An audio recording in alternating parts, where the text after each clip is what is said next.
చూసుకో bowl side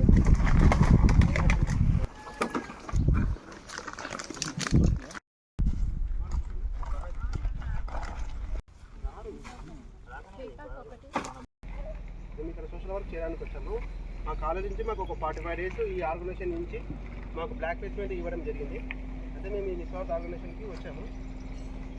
supervisors ఇక్కడికి పంపించడం జరిగింది. మా HOD Venkateswara sir plus Devaraj sir plus Ramana madam ఇక్కడికి పంపించారు.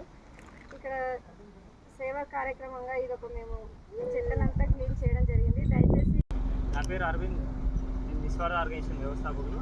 కొల్లాపూర్ పీజీ కాలేజ్ నుంచి ఎంహెచ్డబ్ల్యూ విద్యార్థులు ఎంతో దూరం నుంచి ఇక్కడ వనపర్తి జిల్లాకు వచ్చి తిరుమలగుట్ట దైవ దర్శనానికి వచ్చే భక్తులు ఎలాంటి ప్లాస్టిక్ కవర్స్ కానీ ప్లాస్టిక్ బాటిల్స్ కానీ ఇక్కడ తీసుకురావద్దండి. ప్లాస్టిక్ రహిత తిరుమలగుట్టకు మార్చడం కోసం చాలా కృషి చేస్తున్నాం. దేవుని దర్శించుకోవడానికి వందల మంది లక్షల మంది ఇక్కడికి రావడం జరుగుతూ ఉంది. కాబట్టి వాళ్ళందరికీ వీరి నుంచి ఇచ్చే ఒక విన్నపం ఏమిటంటే ప్లాస్టిక్ రహిత వనపర్తిని చేయాలి, ప్లాస్టిక్ రహిత తెలంగాణను చేయాలి, ప్లాస్టిక్